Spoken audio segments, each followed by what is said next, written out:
अस्सलाम वालेकुम व्यूवर्स। जी व्यूवर्स, आज फिर आपके लिए एक बहुत ही खूबसूरत अमल लेकर आया हूँ। ये बेसिकली एक तिलिस्म है, संग दिल महबूब को अपनी मोहब्बत में मुब्तला करने के लिए। तो तिलिस्मात चैनल की जानब से आपके लिए हम ये लाए हैं।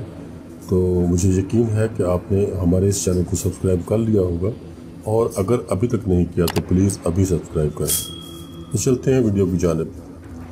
दोस्तों, ये अमल का तरीका पहले आप समझ लें अच्छी तरह से कि आपने ये कैसे और कब करना है और आपको इसके लिए किन किन चीज़ों की ज़रूरत पड़ी होगी। नौचंदे एतवार को आपने जंगली कबूतरों का एक जोड़ा ख़रीदना है, लेकिन नौचंदा एतवार होना चाहिए।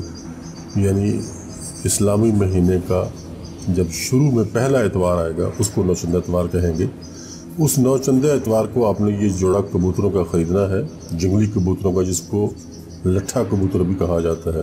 तो वो आपने ख़रीदना है और उनको लाकर किसी डरबे में बाहिफाजत रख लेना है ताकि वो उड़ ना जाएं, आपके पास महफूज रहें। और उसके बाद अपनी दाईं पिंडली, ये घुटने से नीचे जो जगह होती है उसको पिंडली कहा जाता है, या फिर बाएं हाथ की सबसे जो छोटी उंगली है उसमें से चंद कतरे आपने खून के निकालने हैं अपने, और गंदम का जो गूंधा हुआ आटा होता है उस आटे में मिलाकर गोलियां बनाकर उन कबूतरों को खिला दें।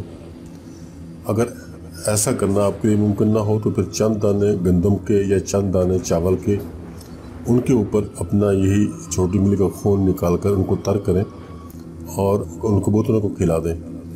और रोज़ाना ही आपको ऐसा करना पड़ेगा जब तक कि पूर्णमासी की रात ना आ जाए, यानी वो रात जिस रात में पूरा चाँद होता है, यानी 14वीं की रात।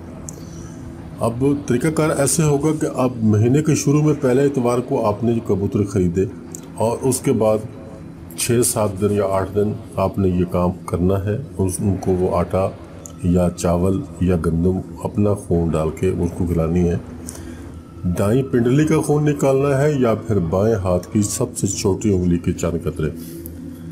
रात को चांद की रोशनी में जाकर आपने पीपल का जो दरख्त होता है उसके 12 पत्ते तोड़ने हैं, 12 पत्ते। लेकिन जिस वक्त आप वो पत्ते तोड़ेंगे आपके सर पर कोई कपड़ा नहीं होगा, चाहे आप खातून हैं चाहे आप मर्द हैं। आप बरहना सर, नंगे सर होकर आप वो 12 पत्ते तोड़ेंगे। अब इसी दरख्त के नीचे कोई प्लास्टिक का टुकड़ा बिछाकर ऊपर वो पत्ते बिछा दें और किसी नई छुरी या चाकू से इन पत्तों के ऊपर उन कबूतरों के जोड़े को आपने ज़िबा करना है। जी हाँ, उन कबूतरों के जोड़ों को एक एक करके आप ज़िबा करें उन पत्तों के ऊपर, ताकि वो तमाम जो खून जो उनके जिस्म से निकलेगा वो उन पत्तों पर गिरे। इन खून आलूद पत्तों को बाहिफाजत घर ले आएँ, लेकिन ये ख्याल रखना है कि एक कतरा भी खून का नीचे ज़मीन पर ना जाए, इस बात का ख्याल रखना है।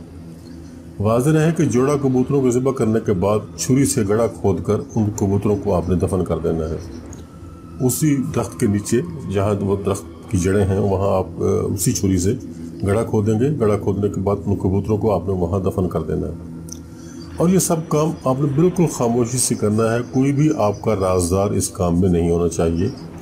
और एक मरतबा फिर बता दूं कि खून का एक भी कतरा ज़मीन पर ना गिरने पाए, इस बात का ख़ास तौर पर ख्याल रखना है। पत्तों को घर में किसी महफूज जगह साया में खुश्क होने दें। पत्ते जब खुश्क हो जाएं तो उनको आपने संभाल के रखना है, मगर पत्तों को किसी प्लास्टिक के टुकड़े या लकड़ी के तख्ते पर रखना है, किसी और जगह पर उसको खून ना जाए। जैसे आप जिस प्लास्टिक पे उनको ज़िबा करेंगे उसी प्लास्टिक पे वो रहें, तो वो तक वो खून जो है वो पत्तों में ही खुश्क हो जाए।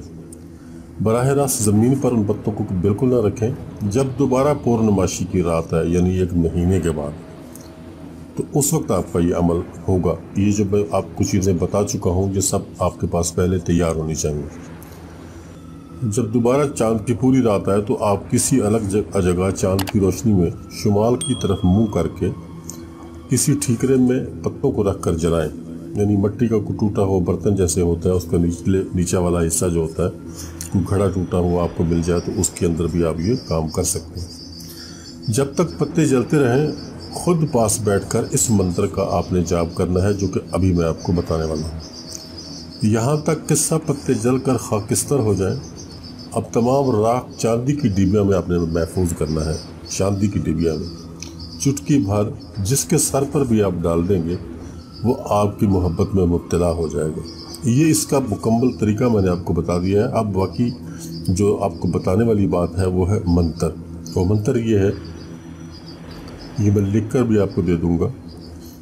चंद्र चांदनी बुद्धि बरगूं राख बनाऊं, खून आशामी मसान जगाऊं, बिस्मिल बिस्मिल बिस्मिल, धरूं जिस पे चुटकी भर आश्ती आश्ती आश्ती। मैं फिर पढ़ देता हूँ। चंद्र चांदनी बुद्धि बरगूं राख बनाऊं, खून आशाम मसान जगाऊं, बिस्मिल बिस्मिल बिस्मिल, धरूं जिस पे चुटकी भर आश्ती आश्ती आश्ती। तो ये है वो मंत्र जो आपने गिन करके नहीं पढ़ना। जब तक वो पत्ते जलते रहें मुकम्मल तौर पर, जब तक वो राख ना हो जाए और वो राख जब तक ठंडी ना हो जाए, तब तक आपने इस मंत्र को पढ़ते रहना है। और इसी राख को जब आप उठाकर चांदी की डिबिया में महफूज करेंगे तब भी आप ये मंत्र पढ़ रहे होंगे। जब चांदी की डिबिया बंद हो जाए, राख उसमें महफूज हो जाए, उसके बाद आपने इस मंत्र को पढ़ना बंद कर देना है। या अगर पढ़ते भी रहेंगे तो कोई मुश्किल नहीं, लेकिन उस वक्त तक आपको मंत्र पढ़ना है जब तक कि राख उसमें बंद ना हो जाए। अब ये राख आपके पास मौजूद है। अब ये ज़रूरी नहीं कि आप अपने महबूब के लिए ही इसको करेंगे। अगर किसी खातून ने किया है, उसकी सास नंदे उसको परेशान करती हैं, तो वो भी इसको राख को इस्तेमाल कर सकती है। अगर आप किसी ऑफिस में काम करते हैं, आपके बॉस के साथ कोई मसला है, तो उसके लिए भी आप इस्तेमाल कर सकते हैं। यानी जिसके दिल में आपने अपने लिए मोहब्बत पैदा करनी है और जिसको आपने मुसख्खर करना है, उसके सर में एक चुटकी राख की, उसको पता न चले, वो डाल दें और फिर इस अमल का तमाशा देखें। और अब आखिर में आपको ये भी बता दूं कि ये मंत्र जो मैंने आपको बताया है, ये जो अमल मैंने आपको बताया है, ये अमल कोई भी कर सकता है। मुस्लिम भी कर सकता है, नॉन मुस्लिम भी कर सकता है, हिंदू भी कर सकता है, ईसाई भी कर सकता है, बुद्धिस्ट भी कर सकता है, सिख भी कर सकता है, सभी कर लें। लेकिन कोशिश करें कि इसमें मकसद आपका नाजायज़ ना हो। जायज़ मकसद रखें। किसी को खामखा के लिए परेशान करने के लिए या किसी की इज्जत ख़राब करने के लिए ऐसा कुछ ना करें, क्योंकि उसका जो गुनाह होगा वो आपके ऊपर ही होगा। अगर आप जायज़ मकसद के लिए करेंगे तो इंशाअल्लाह हमारी दुआएं भी आपके साथ रहेंगी और आपका ये मकसद भी पूरा होगा। तो चलता हूँ, इजाज़त चाहता हूँ। फ़िलहाल मिलते हैं जल्द एक नई वीडियो में, और हो सकता है कि रमज़ान में और वीडियो हमारी ना आए, हो सकता है आ जाए। इसीलिए मैं आपको एडवांस में ईद मुबारकबाद देता हूँ। आपको ईद की मुबारक हो। इंशाअल्लाह फिर जल्दी मुलाकात होगी। अल्लाह हाफ़िज़।